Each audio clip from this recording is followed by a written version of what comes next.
Hello, beautiful people of the interwebs. Welcome back to another episode of DUDEPOOL Gamescast. I'm the host with the most, a dude. 250, they call me Nicky D. I don't know what voice that was, but I liked it. Hanging out with my man, Taylor Sager, a.k.a. Aliens Exist. Hey, guys. Also coming all the way from across the ocean, it's my man, Danny Peel, the Brutal Nature. The ocean? What are we doing today? I'm pretty good, you guys. Pleasure as ever. A pleasure. Always a pleasure, never a chore. Always a pleasure, Today's meow topic mucker. is brought to you. Sorry. Motherfucker. Today's topic is brought to you by my man Taylor Sager. What are we talking about today, big guy? I wanted to talk to you guys about Dark Souls 3. Dark Holes 3. Yeah, I don't know if you've really gotten into this franchise, have you? No, never will. I don't think so. Yeah, I didn't think so. Yeah, it's pretty punishing. I'll kill someone if I get in that franchise. So I'm not going to get into it. Yeah. I saw this picture online that was like, it was like, I need the Dark Souls themed wristband for my controller so that when I die, I don't throw it across the room. And I thought that was pretty apt, yeah. No doubt. Yeah, Dark Souls 3, it's pretty great. If you haven't played the ones before it, I suggest you get into this one. It's a little bit more forgiving than the other ones. It is still very much the same as Dark Souls 2 as far as like game mechanics, fighting, stuff like that. You're sort of just like moment to moment playing is very, very similar to Dark Souls or Bloodborne or any of those kind of games from Software. But it's great. It's visually stunning. They have these new types, like new weird boss sort of mechanics where they have different stages and stuff like that where they'll change into. There's no cinematics that you have to like watch while they're changing. It's mostly just you kind of are fighting them one way and then all of a sudden they're changing into like a giant sludgy demon snake monster with a giant bone claw hand now that's erupting from their crazy like sludgy bodies, and now you have to completely change what you were like the way you were fighting this boss before, and you have to kind of just on the fly realize what's going on and kind of like assess your situation and figure out how the fuck you're going to defeat this thing, which is really cool. I really enjoyed that. I actually got through the whole first area without dying, which was surprising because I'm not a great Dark Souls player. So it's surprisingly not as punishing as the last ones. So if you haven't done it before, like I said, good jumping in try point. it out. Yeah, it's a good one to jump in on, because it's very, very similar. The story seems a little bit more in-depth than the second one. It's kind of cool. You kind of seem like you're going back and defeating the heroes who beat the previous games, kind of like that sort of storyline, where like, the heroes who won in the previous games are now like the ones that you have to destroy in order that's pretty cool. In order to get through your storyline, so that you can, I guess, like go to heaven or whatever it is. Yeah, it's interesting. In the second game, you had kind of a hollowing effect when you died, which meant you lose your chunks of your max health and stuff like that. Fucking bullshit. You can't summon other people into your game to help you while you're a hollow, and those sort of effects. It's similar in this one, but it's they kind of do it the opposite, whereas you start in the point where you're at your reduced max health. You start there as kind of reduced. You can't summon anybody into your game, and people who want to invade your game and kill you can just do that at any time. And then you have to find the little items, which are similar to the second game. You find the little items to get yourself stronger instead of finding the items to get yourself back to where you were before in the second game. So you like enkindle yourself or some bullshit like that, and then you become stronger. Your max health goes up. You can have people in your game. You can go into other people's game, and all that kind of stuff. It seems a lot easier to find those little ember things that they're called embers, and you can actually buy them from stores in this game, which is pretty cool. And I mean it's very, very similar other than that. I mean, just based off that alone, that hollow effect in 2 not being in the game anymore changes it completely. In my opinion, that is a huge departure from Dark Souls 2, because that was in there. Such a, what's the word, cunty game mechanic. I fucking hated it.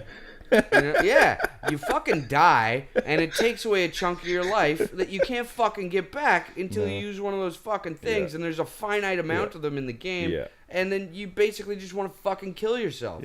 Yeah, you can also beat a boss. Beating a boss gets you your humanity back. Yeah, you just beat a boss. Yeah, just No beat problem. a boss with reduced max Just health. do that. With your durability of your armor down. I'd rather fucking fist myself. All that other shit. Yeah, in this No, when you again. die, they still do sort of have that, but they split it into two things. There's like when you die, you do have like a level that can go up to 99 of stat reductions, essentially. So you can die up to 99 times and have your stats reduced up to these 99 levels. But your health will only go down to like that unkindled, I guess they call it, mark. So like you start out as unkindled and your health is like, certain segment. You can use an ember to kindle yourself and your health goes up and your damage is better and your defense is better and blah blah blah, and now you can go into other people's worlds and like you have more access to the game. You die, you go back down to that unkindled thing and you still That's super cool. and you don't just keep going down like that was the thing. Like, if I didn't have any of those fucking human effigies and I couldn't beat a boss and I was at a sliver of health getting one goofed by everybody, I was fucked. You're just done, yeah. Game over. That's that part of it. Or you just, go into somebody else's game, yeah. But if you're getting one goofed, like, and you're in somebody else's game, as soon as you die, you go back to your own game. So, I know. But you can help them beat a boss. Like, you can just not get hit, and hopefully your friend's high enough level that he can beat the boss for you, and you become a human again. Yeah, sweet. Yeah, that's part of the hook of the Dark Souls franchise, right? Mm-hmm. Is how just insanely hard it is and menacing it was. Yeah, and it's less based on trial and error these days that Demon Souls was. It looks like. Yeah. With Demon Souls, it was just like there's this 100% blacked out area that you can't see in this nook and cranny, and we're gonna hide somebody in there that will one shot you. Yeah. Right? Yeah, simple as that. And you get past him, and then you die a couple times on that guy, and then you find the next dude and die a couple times on him. Fight your way back, and just keep beating your head against the wall till you beat the game, and then go, I did it, and you can't. It's like, no, I just fucking didn't want to, you masochist. Yeah, I don't even think there was a health bar in that one, was there? I don't know. I could see my real life health bar. Yeah. But yeah, it would take like one or two shots and you'd be done in those games, and that would be pretty rough. In this one, they actually added an MP bar, which is nice. So instead of having like charges on your spells, you actually have MP that you recharge with a different Estus flask that you pick up at the start of the game. That was a cool mechanic that I saw when I just saw you playing Dark Souls 3 briefly last night, but yeah, in the second one, you get an Estus flask, and every time you go to a bonfire, re-ups your Estus flasks, and every time you use one, it'll max your health out. It gives you health. Yeah. Right? And you can have up to however many you can find. But in this one, you can decide to have like, say I want 4 health Estus flasks and 2 mana, or I want all mana, or I want all health. So if you're a caster, you can take all the mana and 1 health or whatever. If you're just a damage doer, just physical damage attacks, then you just take all health things. That's a super cool gameplay mechanic. Like, I like that a lot. I like that a lot too. It lets you customize your character a little bit more. There's also this cool thing that they call, I think it's war arts or like fighting arts or something like that, sword arts. But it's essentially you can use any weapon one-handed and two-handed, right? Just like in the first games. In this one, when you're using like an axe one-handed and you have a shield, you're just using it. If you put it in 2 hands, the button that would normally be block with your shield is now this like sword art button, and each weapon has a different sword art, which is like it uses MP. You cast it with your block button, and it could be different things. Like some of them will be like the one on my axe is I think it increases my damage and my damage resistance. It's like a war cry, and my guy's just like, and then you can just fuck shit up with it. Well, and 2, the stances changed your attack patterns as well. Yeah, it changes your patterns, but and you had 2 attack buttons. Yep, there's 2 attack buttons in this as well. Yeah, R1 is your light attack, R2 is your heavy attack. Right. And then L2 is that like power up buff. So even as a person who's not a caster, I still have MP and use MP with these that's war cool. cries I got and you. stuff like that to buff myself when I'm going into fights ya. and stuff like that. So yeah, there's a little bit more than just monitoring what the other guys are doing. So you do have to take into account certain status effects that you can put on yourself, status effects that they can put on you, and stuff like that. That are all big plays in this game, which is That's really cool. really cool. That is cool. Yeah, I've been really enjoying it, especially just the way that they're doing the bosses and stuff like that. It and the worlds, like, it feels really desolate, and you feel really alone, and you're really nobody's there to help you. And yeah, it's pretty intense, and it's pretty daunting. But then when you get to like a cool boss, and there's like a little summon sign for somebody to come in and help you, that always feels really good. And then you can beat it together and stuff like that. Working together with You with can beat it people, together. yeah, when you can, yeah, doing a little Dutch rudder action, you name it, yeah. But I love that aspect of just feeling He loves the Dutch Rudder aspect. so down and beaten and alone in this single player style game, and then being able to just like, I need help. Somebody please help Yeah. me. and usually you can get it. It's pretty good about finding. I like finding people to help you. the enemies, like the bosses and how they look and stuff, but all the rest of the aesthetics never really appealed to me at all. Yeah. I don't know why. You're The not a whole fantasy guy though. High fantasy mixed with gothic, none of that really. I'm more of a sci-fi space kind of dude, right? That's just how I am. So when I see an armored clad knight, it doesn't really do anything for me. Oh man, when I walk into The bosses a room, are fucking cool. I saw Yeah. one of those black sludgy snake things Yeah. that came out of one of those dudes, and I was like, "That's fucking creepy as shit." Yeah, they were fighting like Venom Yeah, while it's he's having an orgasm or something. Is what it looked like. Yeah.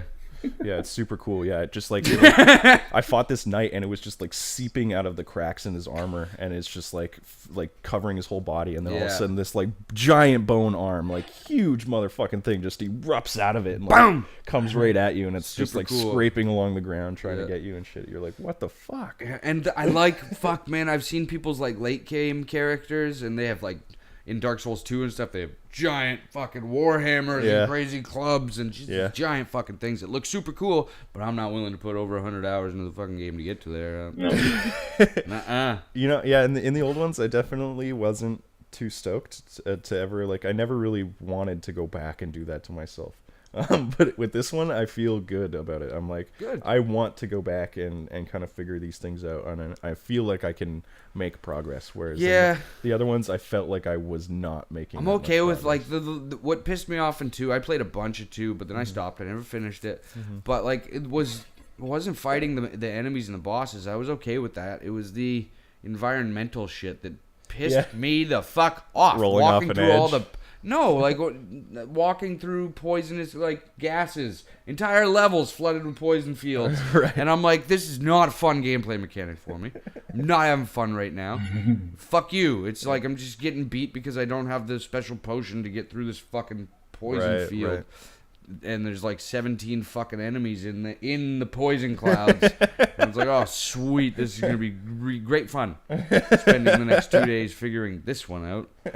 And my roommate's like, beat it, and I'm like, fuck you, Dave. I'm gonna go back and play Ratchet and Clank. Yeah, it's punishing. It's hard. It's hard on your soul. That's for sure. Ooh. But Yep. if you persevere, it can No. be good. But this one, I'd a rather go lot. masturbate with razor wire. I would say that about the last ones. Too. But this one- That's true, man. I haven't tried 3 This yet. one so- is just more forgiving. It wants Yeah. it wants you to keep playing, whereas the last ones wanted you to be mad. Yeah, okay, that's fair. But you also haven't been to the later stages, so I haven't. No, I'm be I'm honest. still just like pushing through the first like few bosses here. So, yeah, Late I'm game sure could it gets change. pretty fucked up. yeah. Yeah, but I mean, I'm beating all the optional bosses and stuff like that. I didn't like how disconnected the world felt in 2 as well. Just jumping from place to place. Yeah, shit traveling. like that. Yeah, traveling and shit. The whole world to me felt a little You do that in this one as well. disconnected. You do that in this one as well, and Yeah. and the main area is fully disconnected, whereas in the second one it was kind of like a little town that you kind of like. Right. There's branching areas. This Yeah. one is like, no, it's a little safe haven. Like it might as well just not even. It's not part of the other worlds. It's got Right? its own. Yeah, see, that to me it's- makes it feel like a disconnected universe, but It's that's just way nitpicking. bigger. The like fort that you're in, it's huge. There's way more NPCs in it. And I don't think too there's many people. secrets and Also, shit I don't all think over too it. many people play those games for fucking storyline A and Yeah. like world building and character depth.